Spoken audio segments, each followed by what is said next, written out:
नमस्कार किसान भाइयों, आज हम जो देख रहे हैं इस उपकरण के नाम है सबसॉइलर। ये जुड़ा हुआ फार्म ट्रैक 6055 सुपरमैक्स गाड़ी में। सबसे पहले इसका काम है कठोर ना बंजर ज़मीन में अंदर ये इस्तेमाल कर सकता है। इस उपकरण को ट्रैक्टर में कैसे जोड़ना, कैसे उतारना, ये सब पहले देखेंगे। इम्प्लीमेंट को लगाने का तरीका यही है। सबसे पहले लेफ़्ट लोअर लिंक को लगाएंगे, इसके बाद राइट लोअर लिंक में एडजस्टेबल रॉड दिया, मगर इसका आसानी से ऊपर नीचे कर सकता है, इसलिए बाद में राइट लोअर लिंक। तीसरा टॉप लिंक निकालने का time top link, right lower link, बाद में लेफ़्ट लोअर लिंक।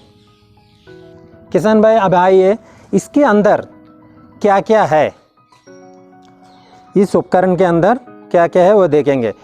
ये अब दोनों लोअर लिंक का जुड़ा हुआ ये पूरा साथ है, इसका बोलते हैं मेन फ्रेम है। ये है टाइन असेंबल, ये पूरा टाइन है। इसके नीचे इसको बोलते हैं शवल। शवल में अलग अलग छेद दिया हुआ, इसमें एडजस्ट कर सकता है। अगर नमी है ज़मीन, इसको बार पॉइंट को शवल को बहुत नीचे कर सकता है। हार्ड सॉइल में ज़्यादा करने से क्या होता है, टूटने का चांसेस है, इसलिए आगे पीछे कर सकते हैं। एक साइड घिसावट हो गया, उसके बाद उल्टा करके इसको भी इस्तेमाल कर सकता है।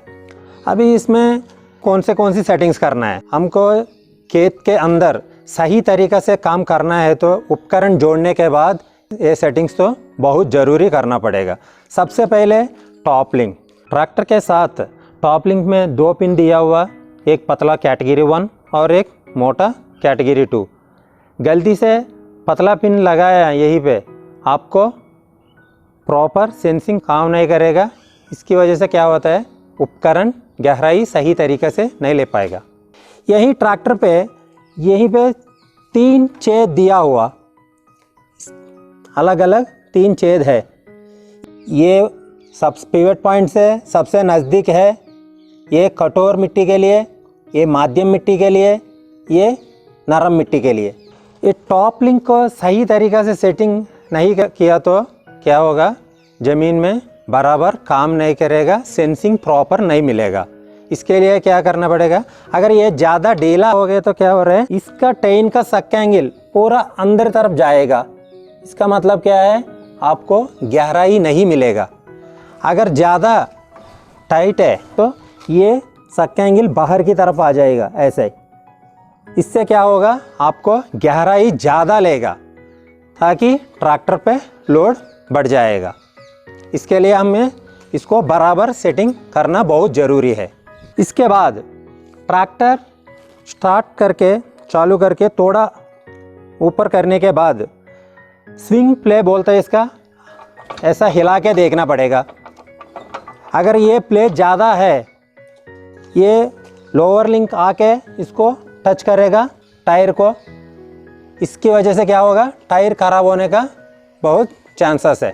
इसलिए हम स्विंग प्ले को हमेशा ध्यान रखना। अगर बिल्कुल नहीं है, स्विंग प्ले बिल्कुल नहीं है, आपको गहराई बहुत कम मिल जाएगा। इसको कैसे करना है, अगर यहाँ पे स्टे बार दिया, इसकी पिन के मदद से, ये वाला पिन का मदद से हम स्टे बार को एडजस्ट कर सकते हैं। इसका रिकमेंडेड है 2 से 2.5 इंच तक इसका रहना चाहिए स्विंग प्ले। इस उपकरण ज़मीन में सही तरीक़े से काम करना है, सही तरीक़े से सेंसिंग मिलना है, हम इसको हमेशा सीधा रखना चाहिए। अगर ये है बराबर सीधा होना चाहिए, इस तरफ नीचे है, इस तरफ ऊपर है, ऐसे नहीं होना चाहिए। अगर ऐसा है, यहीं पे 2 लेवलिंग रॉड दिया, इसकी मदद से हम ऊपर नीचे करके दोनों साइड बराबर रखना बहुत ज़रूरी है। इसके बाद हम इस उपकरण को एक जगह से दूसरा जगह लेके जाना पड़ेगा। वो टाइम पे हम ऐसे ट्रैक्टर पूरा अपना ड्राफ्ट और पोजीशन लेवल को उड़ाने के बाद कम ऊंचाई रहेगा इस उपकरण का, टाइन बहुत नीचे की तरफ है, इसलिए हम क्या करना पड़ेगा, मान लो घर से खेत जाना है, खेत से घर आना है, वो टाइम पे हम टॉप लिंक यहाँ निकाल के इस उपकरण को पूरा उठा के यहाँ एक माउंटिंग ब्रैकेट दिया, इससे लगाने से क्या होगा, इसका टाइन ऊपर आएगा, ज़मीन को टच ना करेगा।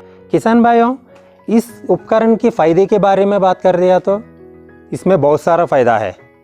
इस उपकरण का फ़ायदा यही है, बहुत साल से ज़मीन पड़ा हुआ, मान लो 5 साल 10 साल का ज़मीन है, वो कंकड़ बन जाएगा, वो बंजर ज़मीन है, उसके अंदर अपना मामूली होता है ये रोटावेटर कल्टीवेटर, उतना अंदर तक गहराई नहीं मिलेगा, क्योंकि इस उपकरण का यही है 12 से 36 इंच तक वो अंदर जाएगा, इसका गहराई लेगा ये, इसलिए हम बंजर और कठोर ज़मीन में इस्तेमाल कर सकते हैं। इसके अलावा किसान भाइयों ने लगातार खेती में रोटावेटर कल्टीवेटर वो ज़्यादा गहराई नहीं लेता है, कुछ साल के बाद क्या होता है, ज़मीन के अंदर कठोर परत बन जाएगा, इसकी वजह से पानी नहीं पीता है ज़मीन, उस ज़मीन में इस उपकरण को इस्तेमाल करने से पानी सोखने की क्षमता बढ़ जाएगी, जिससे फसल की पैदावार भी बढ़ जाती है।